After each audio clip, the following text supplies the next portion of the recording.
see the whole slide, or can you see some notes next to it? We can see the whole slide. Okay, wonderful. Okay, so yeah, thank you very much for this opportunity. I'm going to take you through really tonight just a high-level overview of the draft OCP. Of course, it is quite a long document, and I believe you've had a chance to review it, most of you.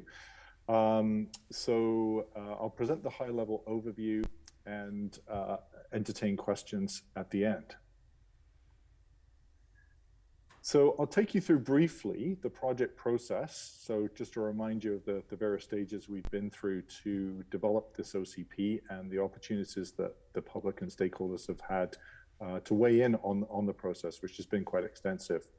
Then I'll take you through some of the key highlights of the draft, just kind of touching on the key points that have changed since the last OCP.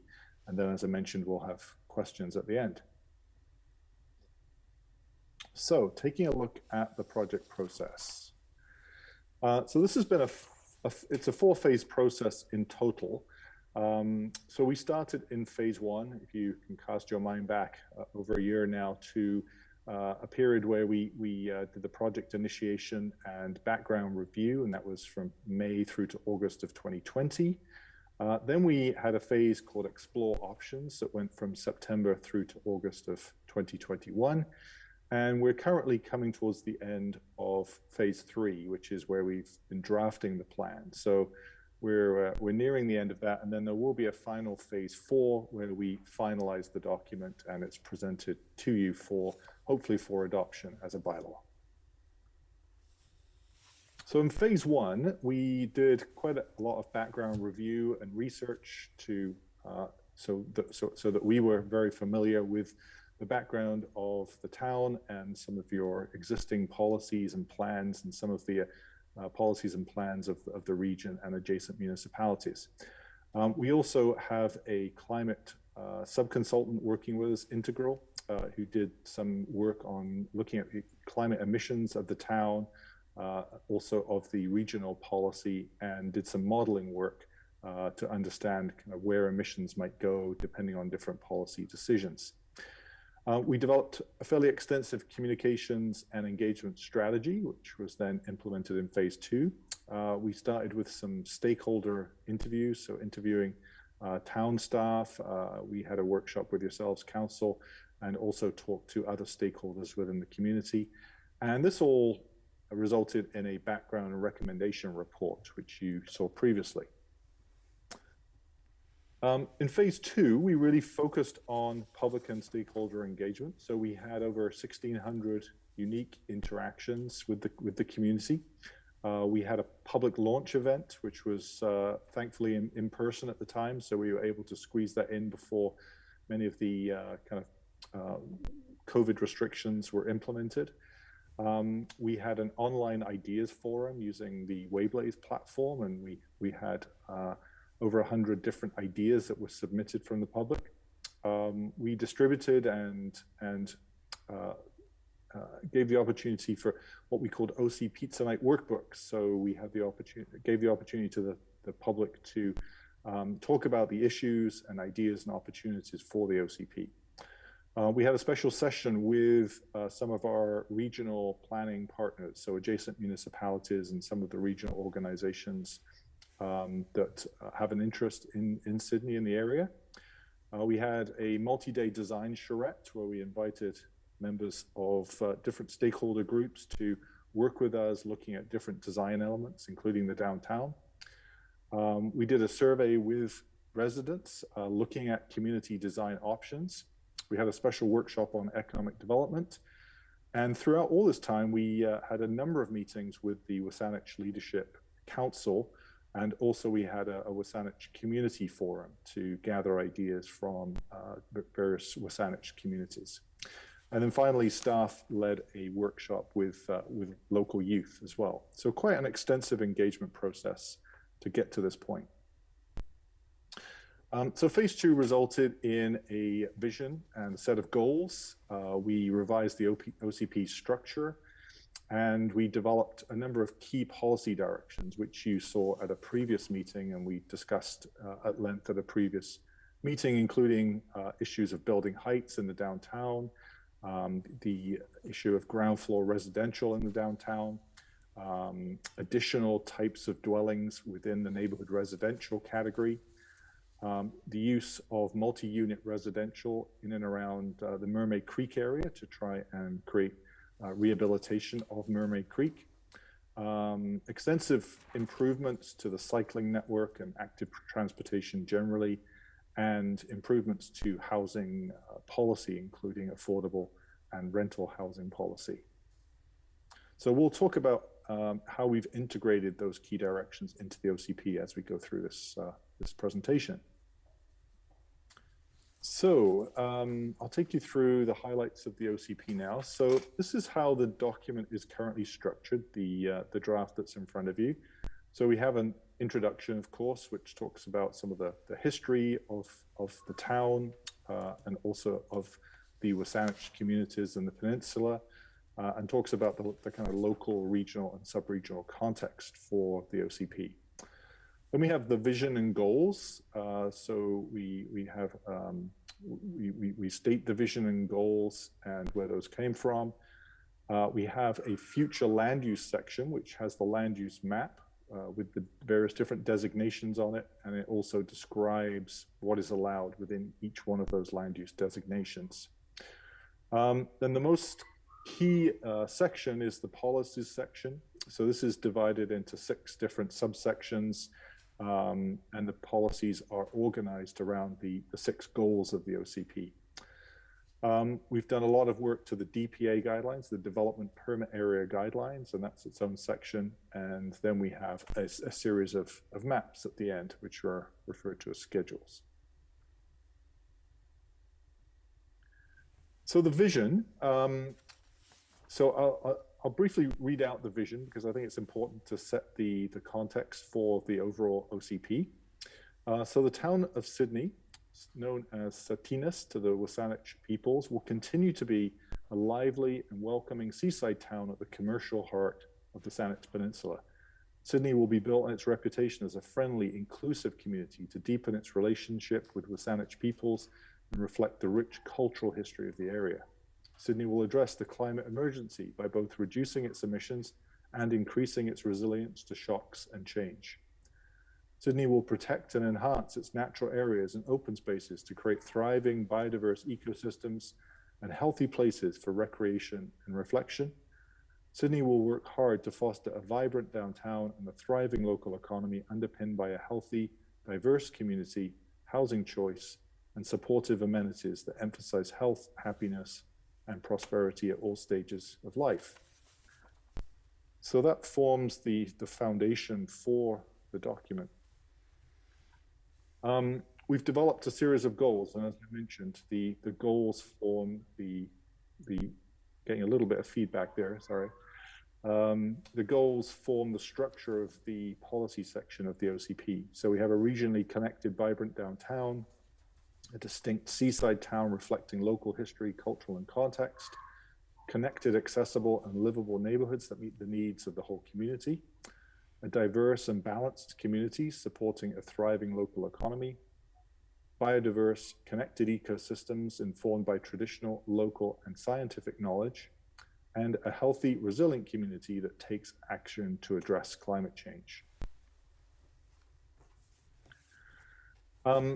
I just wanted to present here the land use categories, or the designations as we call them in the OCP. So these are largely unchanged from the previous OCP from 2007. So you've still got the category, the residential categories, commercial and mixed use categories, industrial, and then institutional, marine, and park categories. So these are largely the same as you've seen in your previous OCP. The land use map is also largely the same. Like Sydney obviously is largely a built out community, and land uses are not going to change substantially, but we have made minor changes, and these are highlighted with the black line around them on the future land use map that you're seeing in front of you. So the key changes are to support more complete and walkable neighborhoods. So what we've done is added unit residential land uses around some of the neighborhood commercial nodes. And the idea there is to try and support walkability, support the ability of more residents to have access, walkable access to daily shopping and amenities. So that's one of the key changes. The other area where we've introduced some multifamily uses is around the Mermaid Creek area. And the idea there is to support the rehabilitation of Mermaid Creek, which does suffer from excessive stormwater and is piped in much of its course. So the idea would be to introduce multifamily as and when owners want to redevelop their properties. And this would allow us to open up Mermaid Creek, daylight portions of it, and also set back buildings from the creek in order to protect it. So this would be a long-term change, but I think a worthy one over time. Multifamily residential has also been introduced to allow the extension of the waterfront walkway north of the downtown. So again, a multifamily, if that is introduced, when that change happened, would allow you to require buildings to be set back in order to create a publicly accessible waterfront walkway. And some of the other changes are to reflect the West Side local area plan and the land uses that were associated with that plan that was adopted and supported by council. So the OCP, really one of the key moves that we've made is to try and bolster the strength of neighborhoods. And one of the things is to introduce neighborhood commercial policy areas. So the idea here is to expand local neighborhood uses in select areas so that you can create additional commercial areas that will support walkability, support those daily needs of residents within those neighborhoods. And so these commercial policy areas would encourage council to look at allowing additional commercial in these areas. And so it's a policy. It's not actually a land use designation at the moment, because it gives you the ability for some discretion at the time that applications come forward, or at the time that staff might proactively suggest these changes. There are, as I mentioned, the ability to add townhouses and multifamily development to support those types of local commercial uses as well. In addition, we've added the ability for additional garden suites and secondary suites and duplexes, encourage those in the neighborhood residential category. And we've added housing policies to encourage affordable housing and rental housing. And that reflects your housing needs assessment that was received by council a couple of years ago.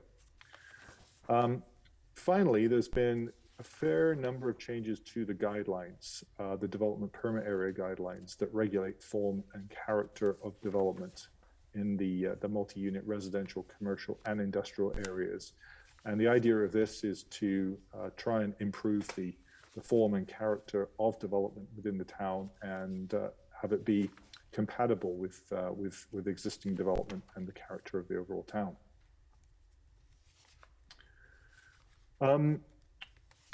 As you might expect, we heard a lot through the process about the importance of the local environment in Sydney, and clearly, people value the local environment a lot. And so we've introduced additional policies related to partnerships, having a strong environmental lens on decision making, connecting habitats, preservation of environmentally sensitive areas, outreach to the community and community stewardship of environmental areas, protecting water resources, protecting the marine environment, pollution and impact mitigation, and the idea of natural assets and infrastructure. So kind of looking at natural areas and ecosystems as part of your overall infrastructure that provides services to the town. So we've expanded and hopefully improved the environmentally sensitive areas, development permit areas and guidelines. And you can see outlined on the map there, the additional environmentally sensitive areas, development permit areas. There have been a number of improvements and strengthening of your transportation policies, especially the active transportation policies that will guide the upcoming active transportation plan. So you currently have an RFP out for an active transportation plan, and so the OCP will provide important policy guidance for that forthcoming plan. There are policies to expand the recreational trail system, including the public waterfront walkway north to Rothsay Avenue. And there are also guidelines and policies to prioritize and support the uptake of alternative vehicles, such as electric vehicles or low emission vehicles, as well as micro mobility like scooters and electric bikes, etc. One of the key things that we've heard through the process, including from Council, is the importance of managing downtown heights of buildings in the downtown.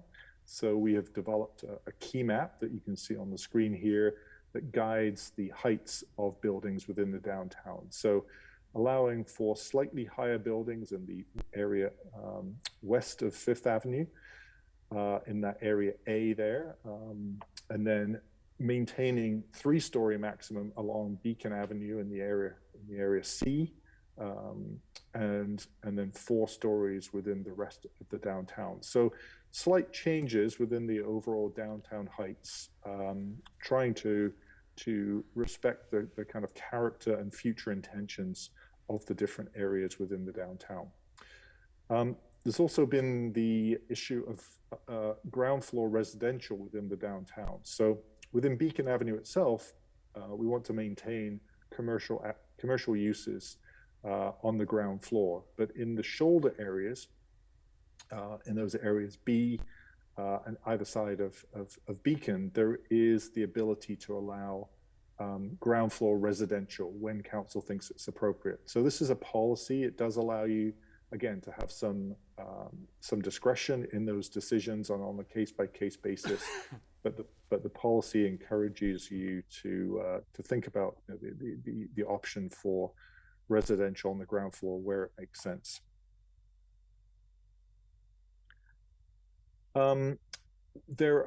We've introduced a number of policies and associated form and character guidelines as well to strengthen climate action. So the objectives and policies build on the commitment that you've already made to climate action and with the climate emergency. And so we have a much strengthened policy framework around climate action in one of the chapters, and also renewed greenhouse gas emission reduction targets, so reflecting a goal of net zero carbon by 2050, which is aligned with the regional targets and also aligned with the targets from the IPCC as well. We've also developed a number of sustainability guidelines that have been incorporated into the form and character guidelines of the development permit areas. So this allows you to do a little bit of extra work around greenhouse gas emission reductions, energy and water conservation as well. So that's the policies. So just briefly, I'll talk about the development permit area guidelines and the structure of these, because this has been a quite substantially revised area of the OCP. So we've got the environmentally sensitive areas, development permit areas. So these cover marine, foreshore, and also riparian. We've got public realm and open space guidelines.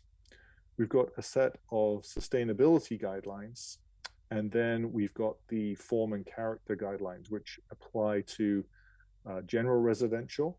They also apply to commercial and mixed use, and to industrial. So there are different sets of guidelines for each of those categories and subcategories of land use. So these form and character guidelines have been they've been largely restructured, as I mentioned, and they've also been updated and improved to focus on placemaking and context. So how the development responds to its context and fosters a sense of place. And the great thing about Sydney is it has this very strong sense of place. It is a place that really does reflect its marine context, and so this is a really important set of guidelines. They also focus on accessibility and connectivity, so trying to make sure that we're creating accessible connections within sites as they get developed, but also considering the adjacent sites and connections through and to those sites as well.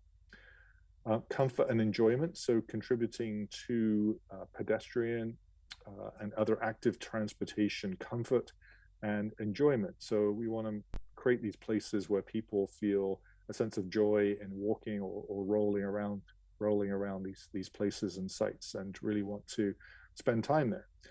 And then finally, materiality and durability. So the guidelines encourage developers and builders to choose durable and high quality sustainable materials. So that is